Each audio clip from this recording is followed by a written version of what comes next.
Tem Jorge Nascimento. Iago de Vitória da Conquista. É bom que a gente valorize o interior do estado. Boa noite, Iago.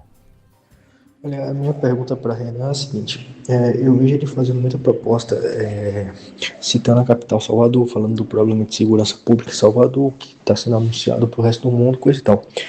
Só que a Bahia ele é um estado gigante, né? Ele é um estado, inclusive, maior do que alguns países.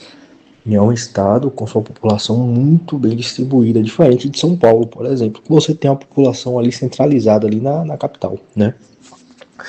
Se você for, por exemplo, para o interior, vamos citar aqui o sul da Bahia, por exemplo, você não tem tanto problema da segurança pública assolando, né, a população. Mas você já bate de frente, por exemplo, com questões econômicas. Em Vitória da Conquista, na Bahia, por exemplo, hoje o comércio está morrendo.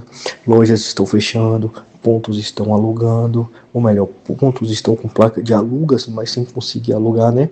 E eu gostaria de saber o seguinte: quais que seriam as propostas econômicas do Renan Santos, também visando o interior da Bahia, né? Como é que ele pretende fazer que o capital gire, que o dinheiro entre aqui? E, como ele falou, que a população daqui pare de ir embora de buscar outros estados para poder conseguir, né, condições melhores de vida. Iago de Vitória da Conquista. Obrigado, Iago. Passando a pergunta para Renan Santos. Primeiro, Iago, obrigado pela pergunta. Não é que eu falo disso porque eu tô em Salvador. Todos os lugares que eu vou, eu rodo o Brasil, eu rodo especialmente os interiores, eu falo dos problemas dos interiores. Eu entro no detalhe, eu vou falar da estrada estadual que não foi feita e por que ela não foi feita e por que ela precisa ser feita. E eu vou rodar, se é do sul do estado, eu vou para o sul do estado. A partir de amanhã cedo, tô de carro, saindo aqui da Bahia, saindo aqui de Salvador e vou descer.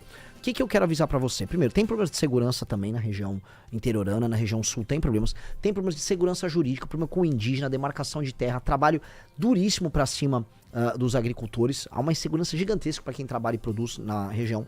3, e esse ponto precisa ser colocado, falta investimento em infraestrutura para escoamento de produção. E 4, a Bahia tem um dos 3 ICMS mais caros do Brasil. Se não me engano, é o Maranhão e talvez a Bahia em segundo lugar, temos que checar. Mas, ou seja, o que quer dizer? Se o ICMS é caro, o Estado, ele entrega pouco e cobra caro da população, ou seja, ela cobra imposto sobre circulação de mercadoria. Aí não tem empresa que aguente. Não tem infraestrutura, não tem segurança jurídica e ainda por cima os impostos são altos e fica tudo caro. Paralelamente, o dinheiro, né, que roda na economia brasileira, ele é caro porque os juros são altos. Então eu tenho que fazer uma reforma fiscal no Brasil, e eu vejo só, uma parte das respostas são nem focadas para tua região. Uma reforma fiscal no Brasil que permita que os juros caia. Eu vou pra cima de todas as ONGs que financiam esse crime, que são essas invasões de índios, de falsos índios que são utilizados como arma política para atrapalhar o produtor. Diminuindo os juros e cortando despesas, eu vou poder investir em infraestrutura para melhorar estradas e rodagens. Com base nisso, a gente vai poder ir pra cima dos governadores e falar, faça o ajuste fiscal aí para diminuir os impostos. Pra gente ter. Vai vir, inclusive, a reforma tributária que vai começar a igualar, né? E aí a gente vai começar a diminuir esse problema. Com base nisso, trabalhar e produzir vai fazer sentido na tua região. Atualmente, ICMS Maranhão é o líder, 23%, Piauí, 22,5%, Rio de Janeiro, 22% e a Bahia, em quarto lugar, 20,5%. Estou aqui com o Renan Santos, você pode participar no 71997041001, 71997041001. Uma pergunta de Tiago agora. Tiago mandou uma pergunta sobre a relação com o Legislativo e com o Congresso Nacional. Boa noite, Tiago. Boa noite. A pergunta que eu tenho para Renan é quanto a como ele vai governar sem o Congresso Nacional. Porque o Brasil hoje tem um sistema e que precisa muito... O governo precisa, para botar suas propostas em dia, precisa do Congresso Nacional. Como fazer isso sabendo que ele vai ter uma bancada que será minoria no Congresso? O povo sabatinando o Renan Santos. Tiago, é com você, Renan. Tiago, eu vou governar com o Congresso Nacional porque, infelizmente, o modelo nosso assim o é. E eu falo infelizmente porque em outros regimes presidencialistas, você não tem que ficar obtendo maioria o tempo todo. Mas o nosso regime bizarro, sim. Então eu vou fazer isso, eu vou conversar inclusive com partidos que eu tenho asco, eu vou tapar o nariz e vou chamar os presidentes desses partidos e falar, me traga para participar do meu governo os melhores nomes, vamos sabatinar esses nomes, vamos colocar eles para participar da gestão conosco em cima do nosso projeto, sem porteira fechada para fazer negócio, sem roubalheira, sem nada. E vamos tocar apenas o projeto que nós falamos aqui nas participações que nós tivemos junto a você, junto à imprensa, nos debates, nas redes sociais. E aqui tá a lista, ó, nós vamos cumprir um checklist de todas as propostas. Vamos entregar uma a uma. Não tenho problema em fazer composição. O que eu tenho problema é malandragem. E a malandragem está por dois motivos. Um, o político que tem medo de tocar a agenda que elegeu ele. E dois, vagabundo que sente que aquele governo vai ser fácil roubar. No meu governo eu vou ter auditoria interna e externa. E no meu governo eu vou botar a Polícia Federal para me fiscalizar antes de todo mundo. Eu quero avisar a PF. Antes de tudo, o primeiro a ser fiscalizado é o próprio presidente da República e são os próprios ministérios deles. Eu quero eles presentes nos ministérios, que a última coisa que eu quero é ver meu nome e o nome das pessoas que lutaram comigo manchado por escândalo de corrupção no nosso governo. Então esse recado já está dado. E aí eu vou construir a maioria para poder passar uns projetos. Você falou sabatinal. O que é que você acha do processo de sabatina no Senado? Não só com o ministro do Supremo, mas também com presidentes de agências e especificamente sobre o resultado lá com Jorge Messias. Foi uma derrota pessoal de Lula ou era o Senado tentando barganhar alguma coisa? Eu acho que a maior parte dessas sabatinas são marmelada. Ninguém sabatina o que interessa. Uns videozinhos combinados para agradar a própria base. A derrota que o Lula teve foi uma derrota muito grande, desde o final do século XIX, que a gente não tem um ministro sendo, vamos dizer, rejeitado, negado em público, né? Eu, se fosse o Messias, assim, eu ia pra casa e chorava em posição fetal. Mas disse que o Lula quer mandar ele de novo. Eu acho que como o Senado brasileiro é muito corrupto, eles fazem acordos antes das nomeações e essas sabatinas, infelizmente, são pra inglês ver. Quando você vai ver as sabatinas nos Estados Unidos, e não é que os Estados Unidos não tenham problemas, é sabatina mesmo. É investigação total. E é nível muito alto. Assim, os relatórios que vêm por parte daqueles que estão sabatinando e as respostas que vêm do sabatinado são muito alto nível. Porque os caras respeitam a instituição Estados Unidos da América. Aqui, os senadores não respeitam a instituição e os nomeados também não. É várzea. Por isso que é marmelada, é tudo combinado. Ô Renan, se você for presidente da República, quantos ministérios vai ter no seu governo? Atualmente são 39, se eu não me engano, um número muito grande. Quantos ministérios vai ter no seu governo? E me diga um nome aí de ministro da Economia. Eu sei que ministro da Educação deve ser Kim Kataguiri, mas me diga algum nome aí para seu ministério. Eu não vou entregar nomes porque eu não estou pensando nisso agora. Eu tenho que montar as equipes primeiro. Eu quero saber qual o modelo da minha equipe econômica. Eu quero pessoas que entendam de relação entre equipe econômica e Congresso Nacional, ou seja, pessoas com experiência política. Eu quero pessoas que entendam tudo de AI, tecnologia e métodos de gestão envolvendo tecnologia na gestão pública.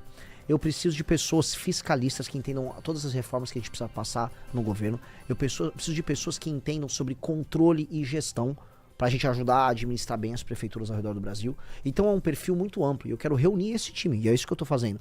Porque muitas vezes tem aquela coisa de, fala um nome aí, que é um medalhão, aí pronto, eu não preciso mais falar do assunto. Que é o que, por exemplo, o Bolsonaro fez com o Paulo Guedes. É meu posto Ipiranga. Eu não vou ter... Você imita bem até, viu? Você imita... Consegue fazer uma boa imitação. Eu não vou ter posto Ipiranga, porque eu não preciso. Se precisar que eu fale de economia, eu vou falar nas entrevistas de economia, eu vou ser cobrado e vou dar minha opinião. E vou ter um grande time. Na área de educação, vou ter um grande time. Na área de saúde, eu vou ter um grandiosíssimo time, envolvendo tecnologia e gestão. E assim será em todas as áreas. Vou reduzir o número de ministérios. Tem ministério que é ministério para dar foro privilegiado e para inglês ver. Vai haver uma grande redução, mas não é isso que reduz os custos. O que vai reduzir os custos do governo são as grandes reformas que a gente vai fazer.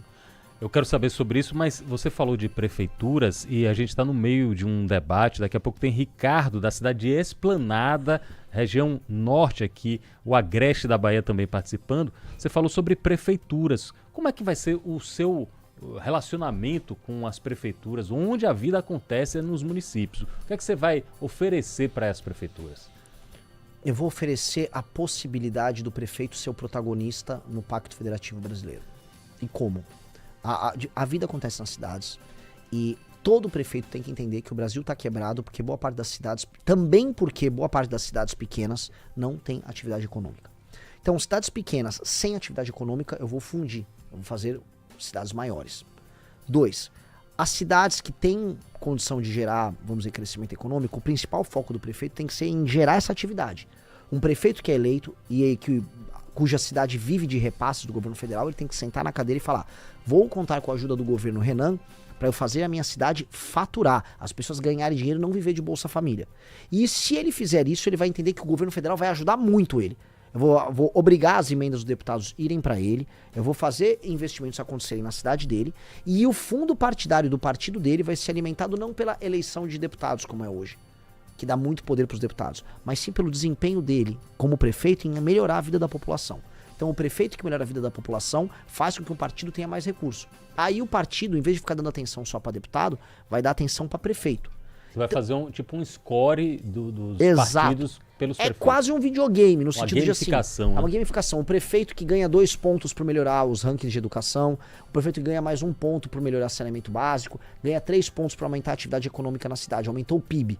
Pô, perfeito. Esse prefeito, ele tá super ranqueado, ele vai receber mais recursos, ele vai poder concorrer à reeleição. O prefeito que não tem nada disso, ele fica inelegível por 8 anos.